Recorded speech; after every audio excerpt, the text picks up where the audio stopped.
Sentenced her to 2 years in the TDC. Her child just turned 13. The child's father is also in prison and handled their business, right? I'm not inclined to give you 2 years. Courtney Marie Brubaker, can I have parties announced? Jason Garahan for the state, John. Lindsay Shaw for Miss Brubaker. And are you Miss Brubaker? Did you review the documents entitled Motion to Revoke Community Supervision and State's Motion to Supplement pending motion to revoke probation with your attorney? Did you understand it? Yes. Are you the same Courtney Marie Brubaker who was placed on community supervision in 2021 CR 8728B for the offense of possession of a controlled substance, penalty group 1 gram to 4 grams on February 23rd, 2022 for a term of 6 years? Is that you? All right, state. Yes, Your Honor. Violating condition number 4 in Bexar County, Texas, the defendant, Courtney Marie Brubaker, did then and there fail to report to the supervision officer as directed for the months in May and June 2024, violation of condition number 4. How do you plead to that? True or not true? True. Your Honor, we'll waive the remaining violation. Any objection? No, Your Honor. Did you understand by pleading true to violation of condition number 4, the court could find it true, grant the motion, and sentence you to 6 years in the prison?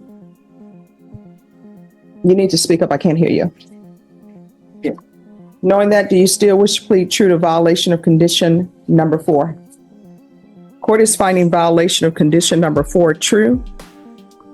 Is there a proposed agreement? Yes, there is, Your Honor. Yes. It is to revoke the individual's probation and sentence her to 2 years in the TDC. Yeah, sorry, that's it. All right. So what has she done on probation? Judge, she successfully completed both ISF and SATIF.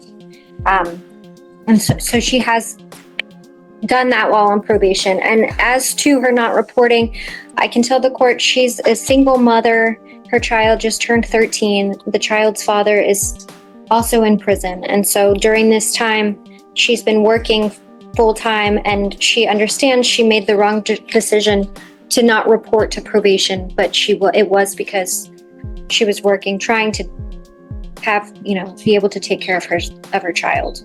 All right, so let me just explain to you what my problem is. What my problem is all you had to do was pick up the phone and call probation.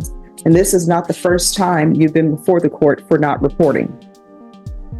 So you have a 13-year-old and you're a single parent and you work. There are so many people who have children and they work, but they still handled their business, right?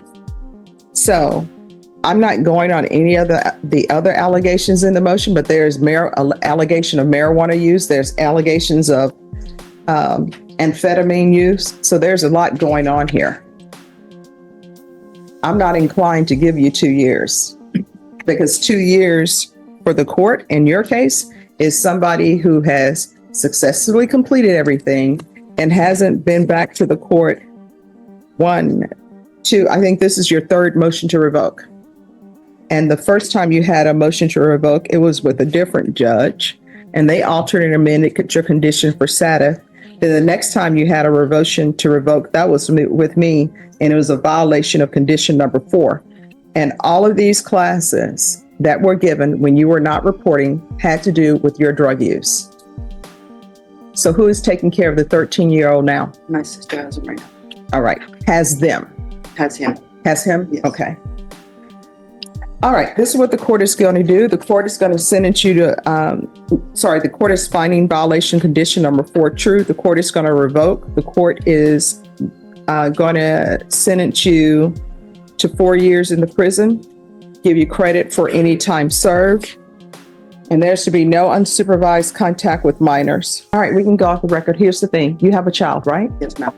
Either you're going to get your life together and be in their life and be a good parent or not, but you can't keep putting yourself first.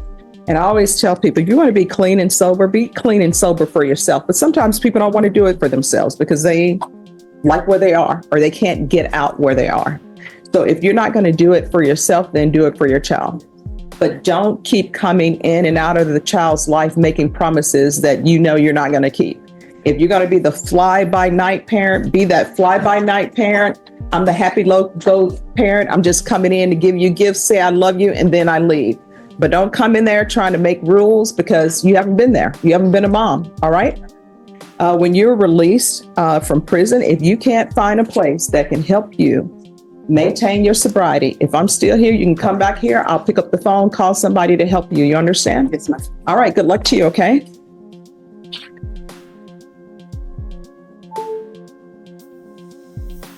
All right, just one moment. And there's also an enhancement paragraph. Are you proceeding on the enhancement in each count? So just regarding count one, regarding count two. Okay, I understand. All right. All right, Mr. Jimenez, did you review the document entitled Court Admonishments with your attorney? Did you understand it? Did you sign it in all the appropriate places? In count one, you're charged with aggravated robbery. If the state is able to prove up the enhancement allegation, your range of punishment is anywhere from 15 years to 99 years or life, and a possible fine up to $10,000. In count two, you're charged with unlawfully carrying a weapon with a felony conviction.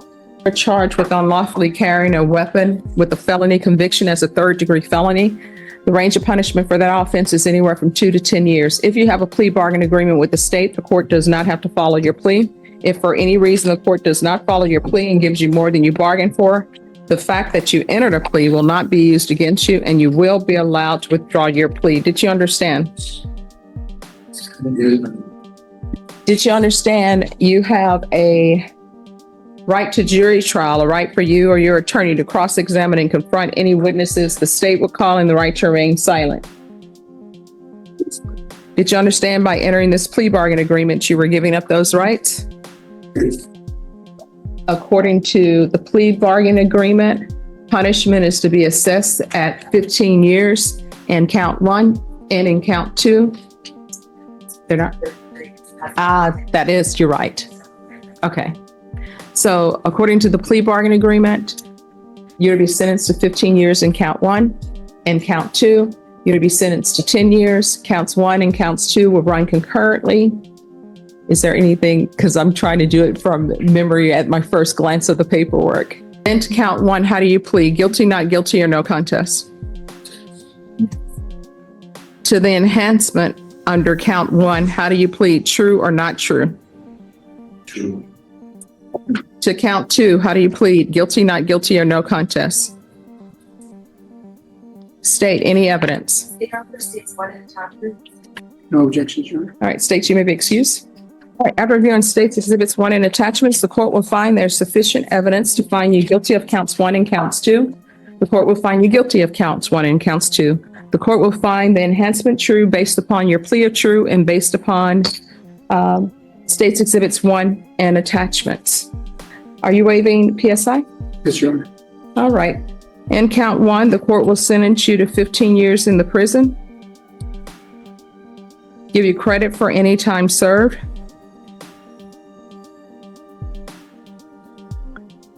The court will sentence you to 10 years in count two.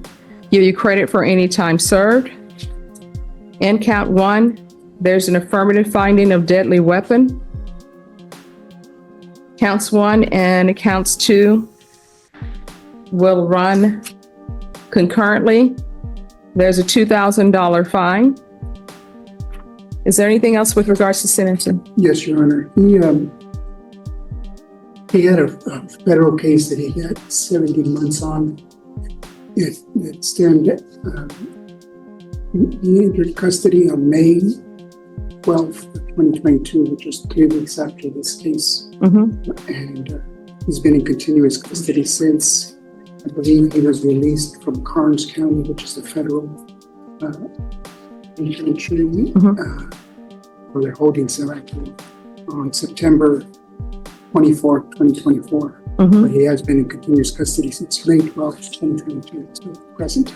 Oh, he'll receive credit for that time. Thank you. All right, did you review the document entitled Trial Court Certification of Defendant's Rights to Appeal with your attorney? Did you understand it and sign it? Because this is a plea bargain agreement, because I followed your plea bargain agreement, and because you waive your right to appeal, you do not have the court's permission to appeal. Because these are felony convictions, you're not allowed to own or possess any weapons or ammunition. If you have a question over what a weapon or ammunition is, you'll need to speak to an attorney. Do you understand? All right, we can go off the record. So here's my question. Why the tears? I'm signing my life away.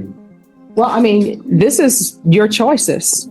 I mean, this is over you taking some beer with a gun in your hand. Was a beer worth 15 years of your life? Well, that the stipulations that you agreed to, I've read it, and you put somebody's life in fear of their life because you wanted what they had. So what I can tell you is, if you want to cry, cry for the person that you put their life in danger when they're just trying to do their job. If people don't want to go to prison, people shouldn't do prison things. It is. Well, I mean, you had a chance to be in the free world, to be with your children and your wife, but you chose this. So this is where we are. If you would have gone to a jury trial and a jury would have found you guilty, let me just tell you, based on my experience, you know what a jury would have done? They would have looked at your tattoos. They would have known what those tattoos meant, because they would have been told what those tattoos meant during punishment, and they would have gave you life, and they would have went on their way. They would have gave you life on that case, and for the gun case, they would have given you the maximum. So if you don't want to be standing before a judge crying about your wife and children, then stop doing this. All right, good luck to you. What happens when excuses run out and the court finally says enough? This courtroom moment is exactly that. A single mother stands before the judge, already given multiple chances, already warned before, and now facing the consequences of one decision, failing to report.